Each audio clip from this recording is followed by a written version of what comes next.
Hey everyone, how's it going? Welcome to the Master Indie YouTube channel. My name's Eric Tereshinsky, and I'm making this game, which is called Jet Island, which is an open-world hoverboard game that you can either play single-player or multiplayer in VR.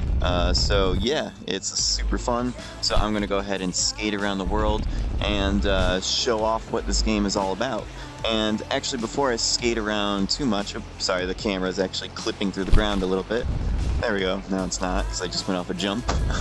But how about I go ahead and look off my VR headset for a second, because I have a new camera mode.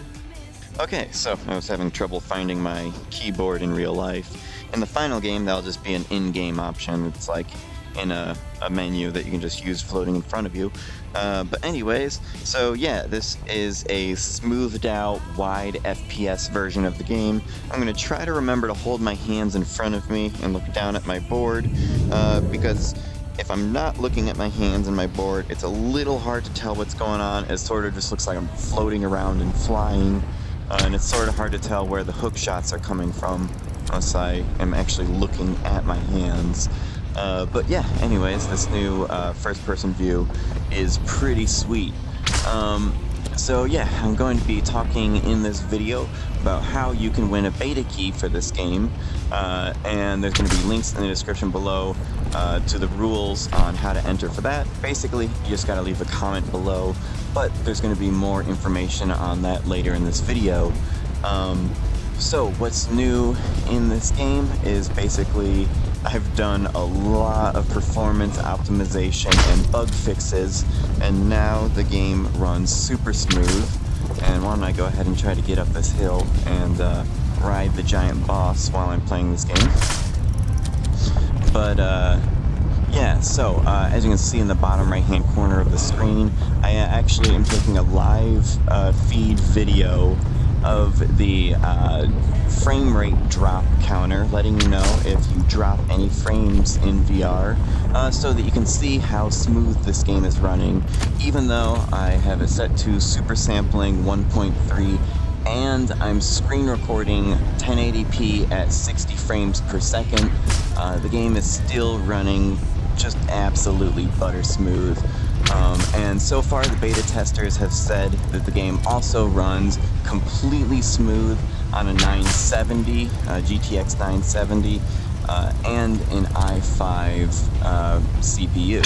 So yeah, basically, as long as you have a VR ready computer, this game should run butter smooth on your computer, which is super awesome because the movement in this game really requires that you that everything is really smooth. It feels so much better having the game be so smooth.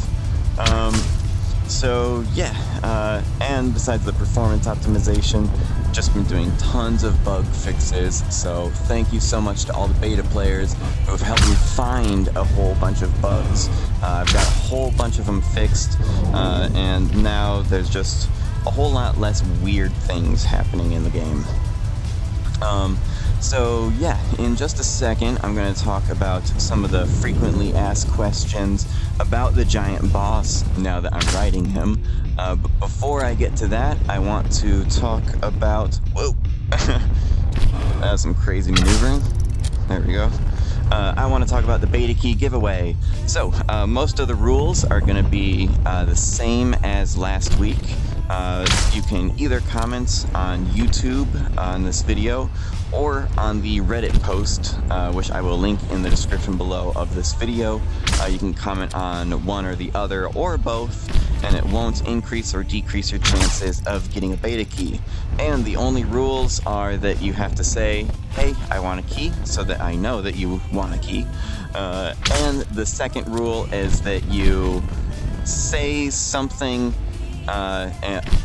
on the topic of conversation, and this week the topic is going to be both physics and or the boss. It can either be one or the other, or how physics relates to the boss. It can either be a question or a statement or anything you want. So yeah, I'm going to be giving out the keys in 24 hours from posting this video, And yeah, make sure you join the Discord if you get a key, or just join the Discord in general, because that is the best live community in like real time. You can chat with people who are both players of the game or just people interested in the game. Lots of people asking questions about the game, and lots of beta players answering other people's questions about the game, and just lots of people throwing around ideas about what the game should have or changes, and just a whole lot of community discussion. So it's a super awesome place to learn more about the game, and also to meet up with other beta players that you can play the game with. So yeah, speaking of Discord, that's going to be the other rule change this week, is that this week I'm going to be giving out 4 of the keys on the Discord channel. So I'm going to throw up a screenshot right now of where to post, hey, I want a key, or just let me know that you want a key. You just post inside of hashtag beta key giveaway. I'm going to circle it in red on the screen right now. Oh, and now I'm at the boss's tail. So yeah, please no spamming. All you gotta do is just say in there, hey, I want a key, and yeah, that will actually double your chances of getting a key, because I'm gonna be giving away keys on both the comments and on Discord. So yeah, I think that's pretty much everything I want to say. Please keep all posts or questions or comments or whatever about keys in the Discord on the channel hashtag beta key giveaway.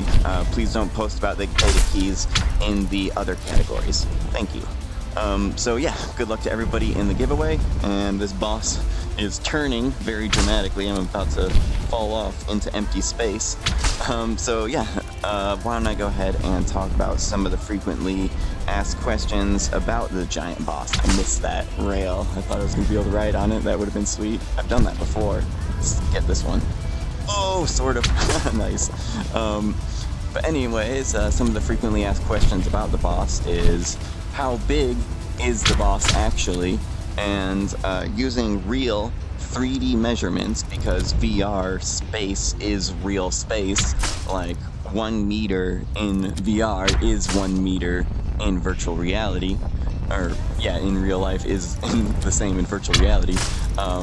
So anyways, the boss is 3.7 miles long, and in order for him to fit in the world of Jet Island needs to be a really big place, and Jet Island is actually 16 kilometers across.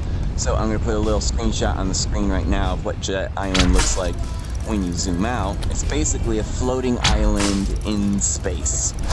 It is 16 kilometers across, and yeah, there's just so much space to explore and to fly around in, because you can move so fast in this game, so you need a lot of room to move around. Another question about the boss, and why don't I go ahead and demonstrate it now, is that you can actually go inside the boss. A lot of people asked if you can go inside the boss. Right now, there's just kind of an open crevice, cavity, room sort of thing. If I can find my way in here, I think it's up there. Climb up. There we go. Now I'm inside the boss. So, between each of the pieces on the boss, they each have just an empty room on the inside like this. So I definitely want to add something to this. I'm thinking some kind of an unlock or something, or maybe right when you defeat the boss and before he makes the explosion and you fly off, maybe a door in here opens and you have to go inside and get a upgrade before the boss explodes and you die, and or something like that. I don't know. I mean, the physics of going inside the boss totally works, so I want to expand on this and add more to this. And yeah, right now, just in between the segments, or the body segments, there's an opening in the boss like this, and it feels so cool coming out of the boss, and because now I'm actually in a completely different part of the map than I was before, since I went inside of there. That's just such a cool feeling. Another question is, can you kill the boss? And you totally can. He has some weak points that you can shoot out. Right now, he can kill you by you going inside of his mouth and hitting his teeth. And then in later stages in the game, he's going to have spikes on him, possibly turrets, and if I can figure out the programming of it, possibly drones. That might be really cool. So he'll definitely be able to kill you more later, but already it's really challenging to defeat the boss. If he had spikes all over him, it might be a little too challenging in the beginning. So you'll fight the boss 3 times in 3 separate battles.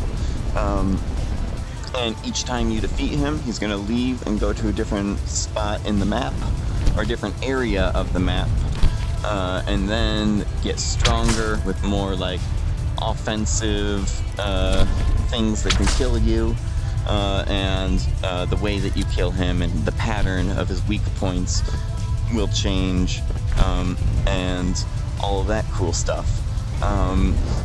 So yeah, that's pretty much, I think those are all the commonly asked questions about the boss. Go ahead and keep asking questions about the boss. I'm always trying to answer everybody's questions in the comments below. So yeah, let's see, what else can I talk about?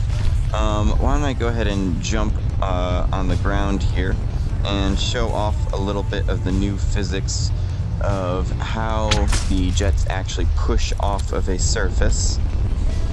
So let me swing down to the top of this building. I'm gonna miss it, aren't I? I'll hook shot to it. There we go. And I'm gonna smack my face. Alright. Let's try to pull myself up here. Oh, missed a little bit. I'm thinking about adding some kind of iron sight to aim the hook shots just a little bit better. But if I stand at the edge of this platform here, lean over the edge, which feels pretty cool. Heights in VR are always a lot of fun. But anyways, now your jets actually push off of surfaces. So as you can see, if I lean my hand over the edge of this building, there's not enough jet force from one of my hands to lift me up. If I use 2 hands, it'll lift me up.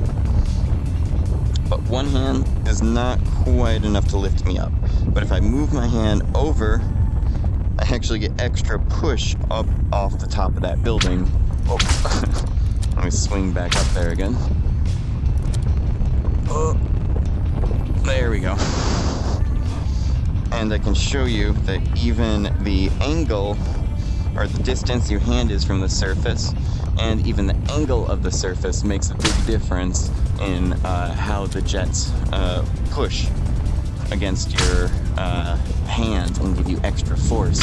So that does 2 things. It adds a little bit more realism to the game, make the jets just feel that more like they're in a real world, because they can physically feel them push off of objects. And 2, it also keeps the jets powerful and cool while still letting me nerf them just a little bit so that people can't just fly to every part of the map just a little too easily. So if you're way high up in the air and you got nothing for your jets to push against, you won't have as much lift.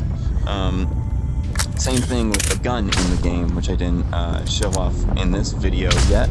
I added a balancing nerf to the gun, and basically I made it so that, I'll show right now, while you're charging your gun, your jets recharge just a little bit more slowly. That way you can't use the recoil from the gun and the jets to get too high up off the ground. Some players were getting really good at it and just flying way up above the map because they got the pattern timing of alternating between the gun and the jets just right. But just a little change like that lets me still keep the big explosion and force that pushes you back when I go ahead and demonstrate it and shoot the ground at my feet. Woo! So I didn't want to get rid of that because that was just so much fun. But I was able to nerf it in another way that doesn't get in the way of the gameplay. The last thing I want to talk about that's new in the physics system is that I added wind resistance to the player. In order to make the wind resistance real as possible, I wanted to make sure there's the right amount of wind resistance. So, for example, something like gravity is really easy to calculate. It's 9.8 meters per second square. Like, that's just very easy to calculate in video games. But something like wind resistance, that's a little bit more abstract because it has a big, it really depends on how much drag you have going through the air, whether you have like a parachute or a streamlined sci-fi carbon fiber suit. And I tried to make that jump, but I totally just fell in the water. That's what happens when you fall in the water. You just respawn at the nearest checkpoint. But yeah, so I found a simple equation for wind resistance and applied it to my game, but then I had just a variable of how much drag the player should have, but it wasn't really like a meaningful measurement that I could actually like look at and understand like, oh, this would be the realistic amount to add. So the solution I came up with in order to measure how much wind resistance you should have in this game to be realistic is to actually climb way high up on one of those asteroids and then just jump off and then not touch any buttons, like just let myself fall. Let me actually swing down and up. Also try to do a jet boost, a gun boost. There we go. Now I'm up over this hill. But yeah, so I just keep going way high up there and then just letting myself fall and just watching where the wind resistance would give me a constant speed. Like I would keep speeding up and then eventually I would reach a constant speed because the wind in the game was pushing me back at the same force that gravity was pushing me down. In the real world, this is called terminal velocity. So basically, it's just what's your maximum falling speed without adding extra downwards force other than just gravity. So of course, you can go faster than your terminal velocity if you just point your jets downwards and then just jet down, and you can gain tons and tons of speed. I've seen people go upwards of about 2,000 miles per hour in this game. And even when you're going at 2,000 miles per hour, the collision detection system still works really good.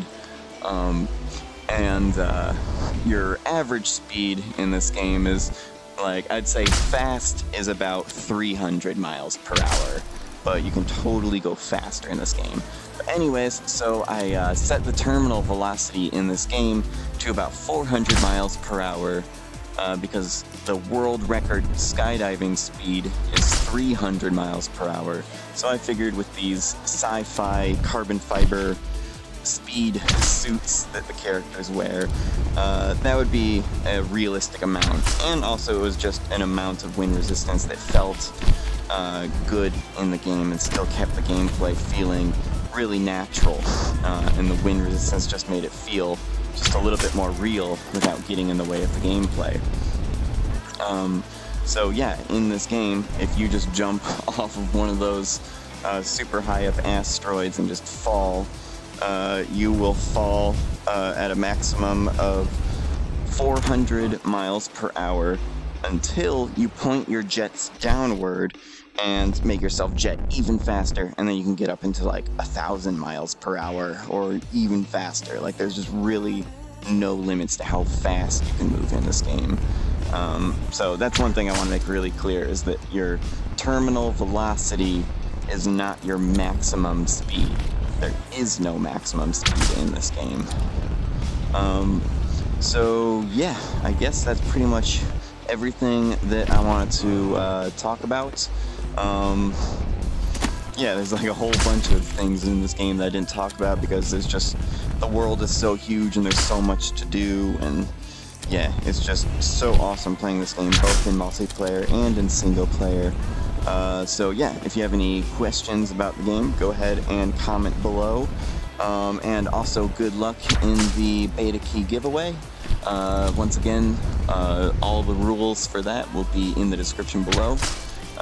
So yeah, this game is coming to Oculus and Vive in early 2018. So subscribe to this channel. I'm going to be putting video updates out every week. And yeah, so until my next video, I will see you later, and keep making games.